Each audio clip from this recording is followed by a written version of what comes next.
Sid and Friends in the morning. 77 WABC. I was listening to people like Tom Homan, who is, just an incredible patriot, tough, smart, gets it, good man, but he's tough.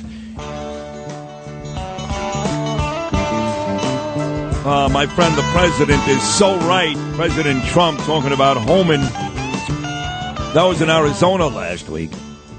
And you guys know how close I am with Carrie Lake. She can tell you about the illegal disaster. Migrants, call them what you want, they're illegals.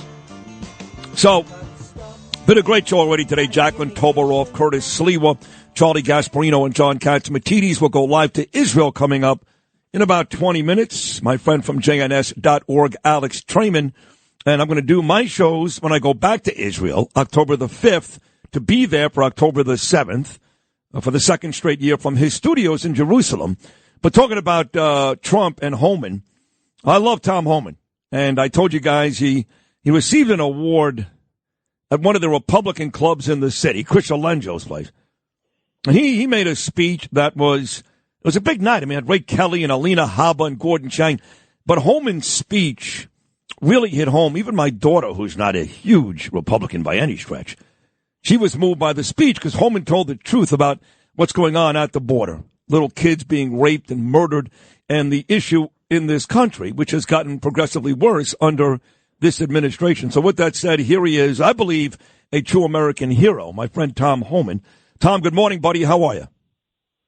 Hey, doing good. Thanks for having me. It's good to have you back. Listen, let's get right to it. The DNC was last week. I know Harris approached immigration kind of from a distance, but never got into it. She doesn't want to be known as the border czar. The Dems have literally cleaned the internet, so there's no border czar mentions. But we know the truth, Tom. She was the border czar for a long time, for years, and things got a heck of a lot worse. How can she possibly come back from that? She can't. History can't erase itself, right? We know for a fact that she was a border czar. We know that we got over 10 million illegal aliens come across that border in 3.5 years. We know that she wants to abolish ICE. She's on tape saying she wants to abolish ICE. She wants to compared ICE to the KKK. She attacked the men of the Horse Patrol, saying they whipped black people, and that was a sign of racism when they didn't whip anybody. And she's pro sanctuary city. She pushes sanctuary city policies in California. Now the whole state of California is a sanctuary. And she, as a senator, she pushed sanctuary cities. Now she's trying to change her past. And, well, when I was a prosecutor, I prosecuted immigrant crime. I don't care what you did as a senator. First of all, you released a lot of illegal alien criminals back to the street when you're a prosecutor. But let's talk about what you did as a senator and a vice president. That's what American people should be educated on. And she was the worst vice president in the history of this nation when it comes to border security and national security. So now Biden comes back after 3+ years, right, Tom? And he knows this is before he bowed out. He's like, okay, if I'm going to stick in this thing, I got to fix this border thing. It's killing me. And he knew he was in trouble. So he does this executive order. And I got to ask you, because Trump asked the same question over and over again, what took him so long? I know that the numbers are down now since he's done that, but the damage is already done. Who knows how many murderers and rapists and terrorists we've got in our country now. But why do you think it took Biden so long to do that? Because he never wanted to secure the border. He wasn't about border security. It was about national security. The only reason he's done something and after 3.5 years is because the poll numbers show that was affecting him, real bad. So bottom line is he did it for votes. He did it for the election. He didn't do it for the right reason of securing the border. And look, what he simply has done is played a shell game where they're moving thousands of people through the port of entry rather than in between the ports, so they can say, well, they're illegal entry because they came to a port of entry. No, they're not. It's the same population that comes that the Border Patrol arrests. However, you take thousands a day, put them through the CBP One app, and call it illegal entry, and it simply isn't as abusive parole statute. So the numbers aren't really down an awful lot. I mean, if you add the gotawage, which is well over 2 million, plus the 10 million on the border, and what they brought in thousands through the CBP One app and thousands through the CHNV program. There's still about 8,000 a day if you actually count the numbers, but they're just playing a shell game lying to American people. I just wrote an op-ed on FoxNews.com and posted today about all of this, about how they created this shell game and they're lying to American people. The numbers aren't really down. They're just in different buckets now. Interesting. Tom Homan right here. You know, Tom, I was kicked out of the State of the Union. You don't know that, but that's fine. The Gold Star father got all the press, and he deserves it. I didn't deserve it. But I got kicked out because I actually screamed, says who, when Joe Biden said 40,000 Palestinians are dead. And I was physically removed, and they were going to arrest me. They didn't arrest me in the end, but I remain very, very proud of that, being kicked out of that address. But I do remember from that address, above and beyond what I did, was Lincoln Riley. Now, Lincoln Riley was a really good football coach, still is, coach at some major universities, but that's the wrong name. Laken Riley, of course, is the young lady that was murdered. He didn't even get the name right, called her Lincoln Riley. You remember all this. And Trump had already reached out to her family at that point, and Biden couldn't even get her name right, you know. And she's one of many examples of people in this country who were murdered by these illegals. We have all kinds of issues right here in New York City, and they never paid attention. I've never once, Tom, maybe you can correct me, I've never once heard Kamala Harris, for example, say anything about some of these, that mother of five, that beautiful mother of five, say any of these names of these people that were murdered. Have you? No, you know, and it's really quite sickening. I've met hundreds of moms, angel moms and dads whose children were killed by illegal aliens, and that's funny about President Trump. When President Trump was president, he started the Voice office at ICE, Victims of Immigration Crime Engagement Office. So the victims of immigrant crime had a place to go, someone to talk to, and get updates on the criminal cases and so forth. Trump, took care of the victims of immigrant crime, and he took care of the angel moms and dads. This administration has never met with them, but they won't hesitate to meet with these open borders groups. They won't hesitate, to meet with these people that think we should have open borders and want to pass an amnesty plan.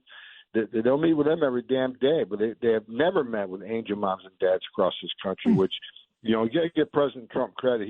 He has a personal relationship with most of them.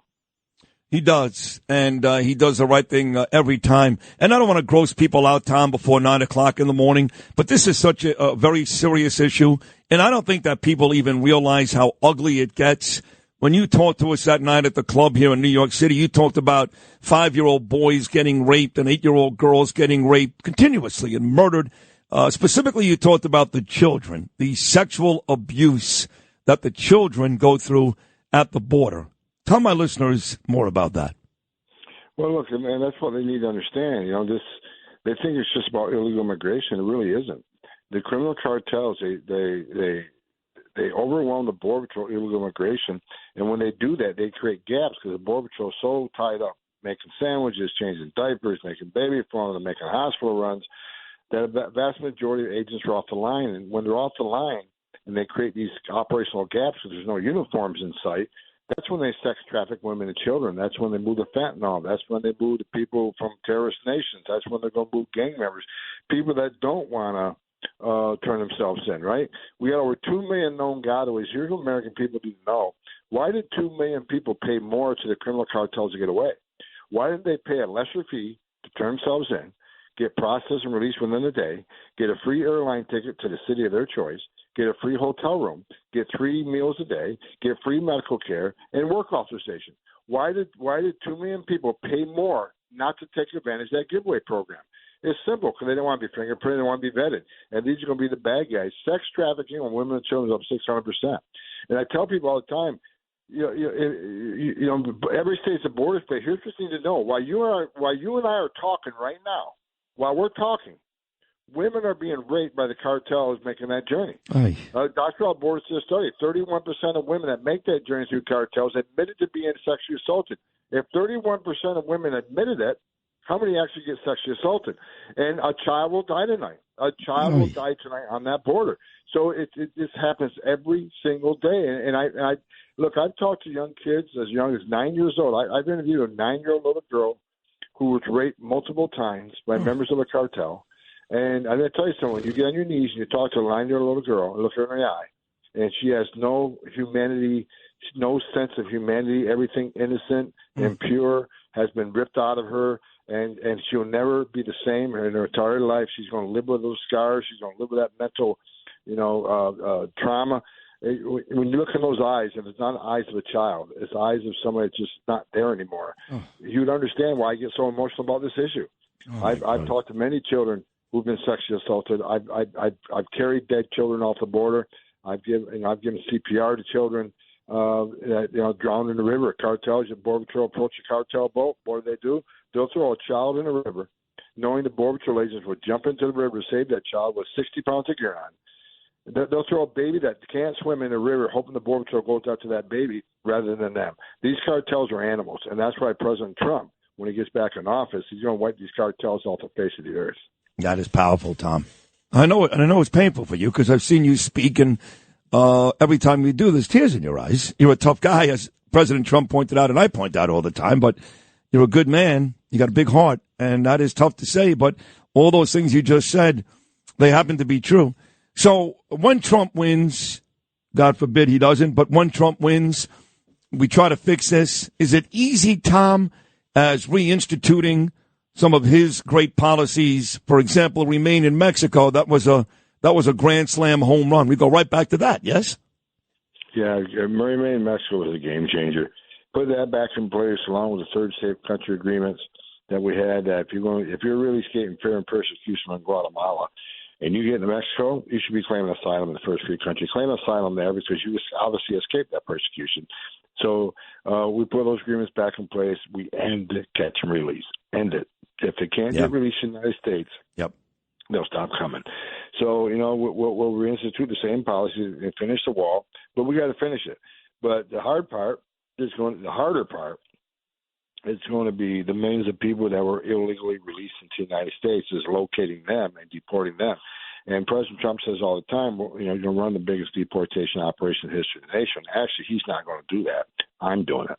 Because I'll go back with him day one, and I'll run that operation. Oh, see, I'm glad you said that. I'm glad you said that because I had Mike Pompeo on the show, Tom, on Friday, Trump's Secretary of State. And the week before that, I had David Friedman on, Trump's UN ambassador to Israel. And I said, if Trump is smart, and he's very, very smart, he bring all you back. Bring back Homan to overlook the border. Bring back Friedman to take care of Israel. Bring back Pompeo as Secretary of State. So you would come back to that job right away. I come back tomorrow. I wake up every day pissed off because this administration took the most secure border in my lifetime and unsecured it on purpose. And children are dying every day. Women are getting raped. Fentanyl's killing over 250,000 people in the United States. We have 600% increase in sex trafficking. I'm pissed. And we're going to get back there. We're going to secure the border, and we're going to run the biggest deportation operation in the country. And people need to understand we're going to do the same thing Trump did before. We're going to prioritize the criminals in that security threat. You have to. But no one's off the table. It's not okay to enter this country illegally. It's a violation of federal law. It's not okay to ignore a judge's order when you're ordered deported. That's not okay. You're going to be held accountable. There's going to be consequences, and we're going to make sure those consequences are filled out. Love it. On the way out, you should be pissed off. I'm glad you are. So we need you back. Seriously. There should be a lot more people pissed off. I'm pissed off too, but you're better. Last one, Tom, with all these illegals coming into the country, don't forget, we're about 2 weeks away now from reliving 9/11 23 years later. I can't believe it's been 23 years, but it's 23 years. 23 years later, the worst terrorist attack on our soil since Pearl Harbor. And most people, smart people that I speak to, believe that there's a ton of those folks here, those animals here right now, ready to do something else on a grand scale. You believe that? Absolutely. Here's people need to understand. Border Patrol's arrested people from 161 different countries. Some of these countries are responsible for terror. They've arrested over 380 trying to sneak across the southwest border on terrorist watch list. We got more than 2 million gotaways. How many of them come from a country sponsoring terror? And I'm telling you, something's coming. And I can tell you, the director of FBI is saying the same thing. So, it's just all the lights were flashing. Something's coming. We got sleeper cells here.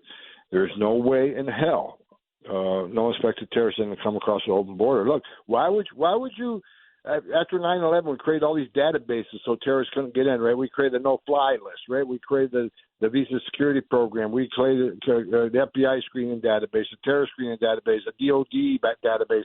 We created all these databases so someone couldn't get a visa like 9/11 did, get a visa, come to the United States, and blow something up.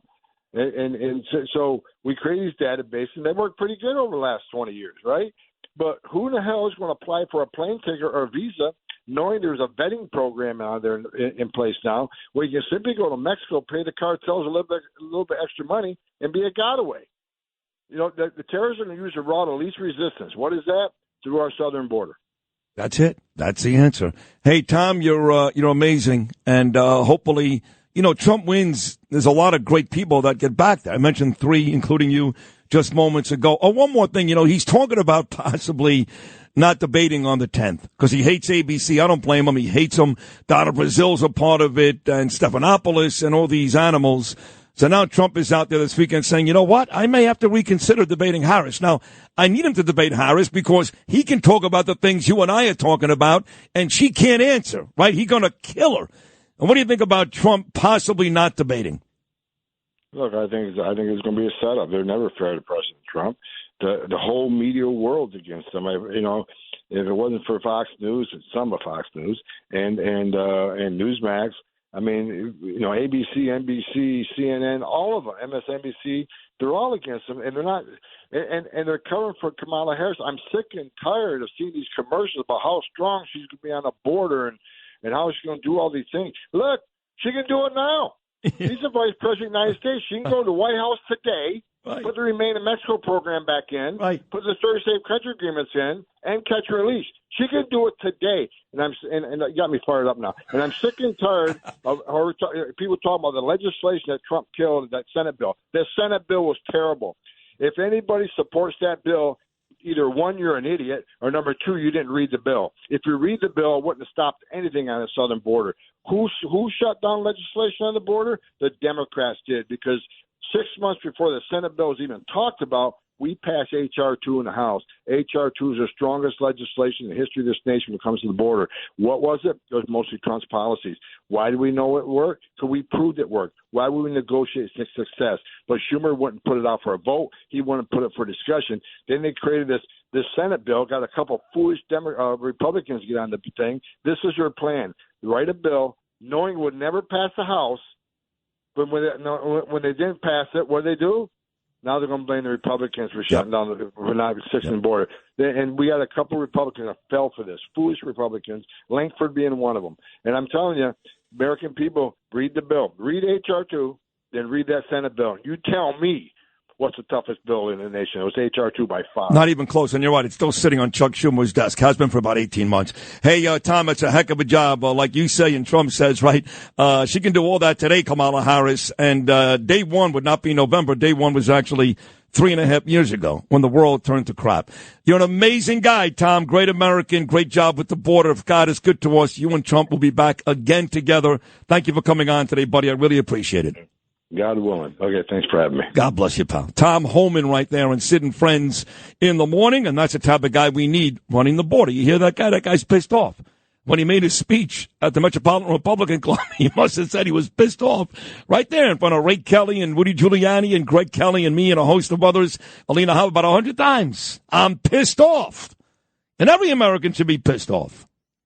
You guys just think about, well, these are people, they're mostly good people, they're coming into the United States. Now, you don't know what's going on down there. 5-year-old girls being gang raped. 5-year-old girls being gang raped. But you don't know. A, because some of you don't want to know. It's easier not to. And B, because you're stupid. See, the problem is, if you're listening to me, you're not stupid and you know. That's the problem.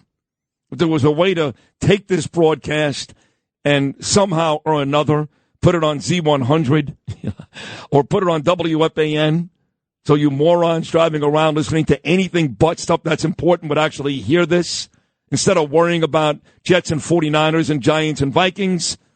It may occur to you that a 5-year-old girl getting gang raped by 6 cartel members before 9 o'clock in the morning is not a good thing, and that's what Democrats do.